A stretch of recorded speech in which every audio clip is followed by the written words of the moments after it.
ಶಾಂತಿ ಸಮಾಧಾನ ಸಮುದ್ರದ ತಾಯಿ ಇದ್ದಂಗಿದೆ. ಅದಕ್ಕೆ ಶಾಂತಿ ಸಮಾಧಾನದಿಂದ ಹೋದ್ರೆ ತಾಳಿದಾವ ಬಾಳಿದಾನ. ಅದಕ್ಕೆ ವಿಶ್ವಾಸ ನಾಮ ಸಂವತ್ಸರ ನಾಡು ನಾಡಿಗೆ ಮಳೆ ಆದೀತು, ಬೆಳೆ ಆದೀತು. ಲೋಕದ ಜಗತ್ತಿನ ಜನರಿಗೆ, ಲೋಕದ ಜನರಿಗೆ ಒಳ್ಳೇದಾಕತಿ. ದೇಶ ದೇಶಕ್ಕ ಸುಖ ಸಿಕ್ಕೈತಿ. ಅದೇ ಆ ಸಂವತ್ಸರದೊಳಗನ ಮಳೆ ಬೆಳೆ ಮಧ್ಯಮ ಆದೈತಿ. ಮಹಾವಾಯು ಬೀಸೈತಿ. ವಾಯು ಬೇರೆ, ಮಹಾವಾಯು ಅಂತಂದ್ರ ಅಗಾಧವಾದ ವಾಯುದೇವ ಮುನಿಸ್ಕೊಂಡಾಗ ಮಹಾವಾಯು ಬೀಸೈತಿ. ಆ ಚಂದ್ರಗಿರಿ ದೇವಿ ಕುಪಿತಳಾದಾಗ, ಧರ್ಮ ಅಧರ್ಮ ಆದಾಗ, ಕುಪಿತಳಾದಾಗ, ಸಿಟ್ಟಾದಾಗ ಮಹಾವಾಯು ಬೀಸೈತಿ. ಜಗತ್ತಿಗೆ ಮಹಾ ಅರಿಷ್ಟ ಐತಿ. ಭಾದ್ರಪದ ಮಾಸದೊಳಗೆ ಜಗತ್ತಿನ ಜನರಿಗೆ ಸುಖ ಇಲ್ಲ. ಧಾನ್ಯಗಳು, ರಸವರ್ಗಗಳು ಧಾರಣಿ ಒಂದು ಲೆಕ್ಕಕ್ಕೆ ಐತಂತಂದ್ರು ಮುಂದ ಮಾಘ, ಪುಷ್ಯ, ಮಾಘ, ಪಾಲ್ಗುಣದೊಳಗೆ ಮಂದಾದೈತಿ. ಧಾರಣಿ ಮಂದಾದೈತಿ. ಮತ್ತು ದನ ಕರುಗಳು ಹಿಡ್ಕೊಂಡ 4 ಪಾದದ ಪಶುಗಳು ಏನದವಲ್ಲ ಲಯ ಆದೈತಿ. ಈ ಸಲ ಹೈನುಗಾರಿಕೆ ಹೆಚ್ಚಾದೈತಿ. ಅದಕ್ಕೆ ನಮ್ಮಲ್ಲಿ ಶಾಂತಿ ಸಮಾಧಾನ ಅನ್ನೋದು ಬೇಕು. ಮೊದಲ ಅದಕ್ಕೆ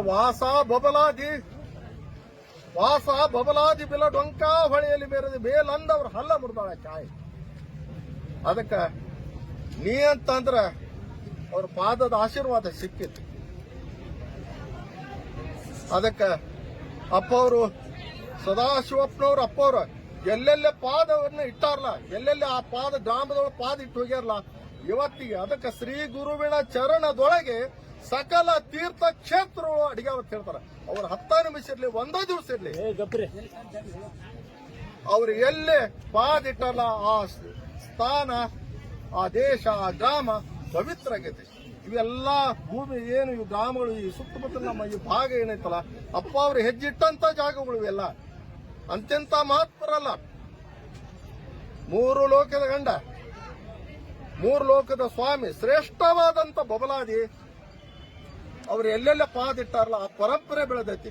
ಆ ಪರಂಪರೆ ಎಲ್ಲಿ ಪಾದ್ರ ಬಬಲಾದಿ ದೂರ ಆತಂದ್ರೆ ನಾ ಇಲ್ಲಿ ಅದನ್ನ ತಿಳ್ಕೋರ್ ಮಕ್ಕಳ್ರ ಅಂತ ಹೇಳಿ ಅಪ್ಪಣೆ ಕೊಟ್ಟಾರಪ್ಪ. ಅದಕ್ಕೆ ಅವ್ರು ಇಟ್ಟಂತ ಪಾದದ ಆ ಮಣ್ಣು ಸಹ ಪವಿತ್ರವಾದತ್ತ. ಆ ಪಾದದ ಮಣ್ಣಿಗೂ ಸಹ ನಾವು ಅದು ಬಂಗಾರ ಇದ್ದಂಗ. ಅದಕ್ಕೆ ಮಾನವ ಜನ್ಮ ಬಹಳ ಅಪರೂಪ ಐತಿ. ಇದನ್ನ ಜಗತ್ತಿಗೆ ಸ್ಪಷ್ಟವಾಗಿ ಕಾಲಜ್ಞಾನದ ಮುಖಾಂತರ 400 ವರ್ಷದಿಂದ ಬರೆದಿಟ್ಟಂತ ವಾಕ್ಯಗಳು, ಚಿಕ್ಕಪ್ಪ ಅಪ್ಪ ಅವರು ಏನು ಬರೆದಿಟ್ಟಂತ ವಾಕ್ಯ ಇವತ್ತ ನೇಮಾದಿಗಳ ಪ್ರಕಾರ ಅಪ್ಪವರು ಏನ ಮಾಡಿಟ್ಟಾರಲ್ಲ ಶ್ರೀ ಗುರುಚಕ್ರ ಸದಾಶಿವ, ಆ ಪರಂಪರೆ ಮುಖಾಂತರ ಅಪ್ಪವ್ರೇನು ಅಪ್ಪಣೆ ಕೂಡ ಅವ್ರು ಹೇಳಿದ ಪ್ರಕಾರ ಪರಂಪರೆ ಪ್ರಕಾರ ಇದೆಲ್ಲ ನಡೆದೈತಿ.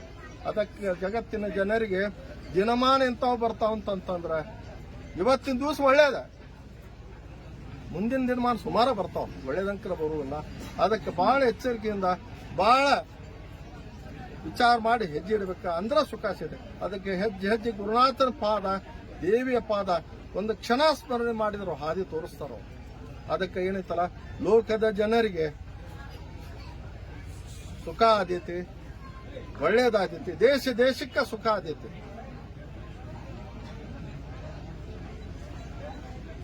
ಮಳೆ ಬೆಳೆ ಅದೇ ಆ ಸಂವತ್ಸರ ಮಳೆ ಬೆಳೆ ಮಧ್ಯಮ ಆಕತಿ. ಮತ್ತು ಆಳುವಂತ ಪ್ರಭುಗಳಿಗೆ ಮಸನವಾದೈತೆ. ಅದಕ್ಕ ಧರ್ಮದಿಂದ ಹೋದ್ರ ಅಪ್ಪನೆಂದ್ರ ಅಪ್ಪನೆಂದ್ರೆ ಅಪ್ಪಿಕೊಂಡು ಜಗವೆಲ್ಲ ಶಪ್ಪಿಸಮವು. ಅದಕ್ಕೆ ಅವ್ರ ಪಾದ ಹಿಡ್ಕೊಂಡು ಹೋದ್ರ ಸುಖ ಸಿಗತತಿ. ಅದಕ್ಕೆ ಗಟ್ಟಿ ಬೀಜವ 1000 ಗಾವದ ದೂರ ಐತಂದ್ರು ಗಟ್ಟಿ ಬೀಜವತ್ತ ಅಷ್ಟು ದೂರ ಕೈ ಹಾಕೋರು ಗಟ್ಟಿ ಬೀಜವತ್ತ ಮುಟ್ಟೆ ಕಾಯ್ತಾನ ಹಾಕ್ತದೆ. ಅದಕ್ಕೆ ಗಟ್ಟಿ ಬೀಜ ಆಗ್ಬೇಕಾರ ಧರ್ಮದಿಂದ ಹೋರಿ. ಧರ್ಮದಿಂದ ಜಗತ್ತಿ ಸುಖ ಸಿಗ್ತದೆ. ಅದಕ್ಕೆ ಶಾಂತಿ, ಸಮಾಧಾನ, ದಾನ, ಧರ್ಮ, ಪರೋಪಕಾರ ಅಂಗ ಹಿಡ್ಕೊಂಡು ಮುಂಗ ಹಿಡ್ಕೊಂಡು ಕಡಿನ ತುದಿದ್ದೆ ಅಷ್ಟು ನಿಂತಷ್ಟ. ನಿಮ್ಗೆ ನೀಗಿದಷ್ಟ ಸಹಾಯ ಮಾಡ್ರಿ, ಸಹಕಾರ ಮಾಡ್ರಿ. ನೀಗಲಾರ್ದವ್ರಿಗೆ ಒಳ್ಳೇದನ್ನ ಮಾಡ್ರಿ. ಅದಕ್ಕ ಕರ್ಮದ ಬನವಿಗೆ ಧರ್ಮದ ಕಡ್ಡಿ ತಗೊಂಬರ್ತಾನೆ. ಕರ್ಮದ ಬನವಿ ಅಂದ್ರೆ ಪಾಪದ ರಾಶಿಗೆ ಧರ್ಮ ಅನ್ನುವಂತ ಬೆಂಕಿ ಕಡ್ಡಿ ತಗೊಂಬರ್ತಾನೆ. ಎಚ್ಚರದಾಗಿ ಇರ ಅಂತ ಹೇಳ್ತಾರಪ್ಪ. ಅದಕ್ಕ ಬಹಳ ಮಾನವ ಜನ್ಮ ಬಹಳ ಅಪರೂಪ ಐತಿ. ಇದು ಅಪ್ಪ ಅವ್ರು ಬರೆದಿಟ್ಟಂತ ಮಾನವ ಕುಲಕ್ಕ ಜಗತ್ತಿಗೆ ದೊಡ್ಡ ಕೊಡುಗೆ ಕೊಟ್ಟು ಹೋಗ್ಯಾರ. ಅದಕ್ಕ ಎಂದ ಬರ್ತಾನಂದ್ರೆ ದಂಡ ನಾಯಕ ಚೆನ್ನನ್ನ ಬರುವಾಗ ಜಗವೆಲ್ಲ ತನ್ನಗನ್ನ. ಅದಕ್ಕೆ ಹಸುರನಾಮದ ಒಡೆಯ ಹರುಷಾಗಿ ಬರುವಾಗ ಇವರಿಬ್ಬರು ಬರುವಾಗ ಜಗತ್ತಿಗೆ 21 ಕಾಲಜ್ಞಾನ ಸೂಚನೆ ಕಡಿ ಆಟಕ್ಕೆ ಚಂದ್ರ ಧರಣು ಧರೆಗೆ ಬರುವಾಗ ಜಗವೆಲ್ಲ ತನ್ನಗನ್ನ. ಅದಕ್ಕೆ ಈ ವರ್ಷ ಅದೆಲ್ಲ ಇನ್ನೂ ಮುಂದೆ ಐತದ. ಅದಕ್ಕೆ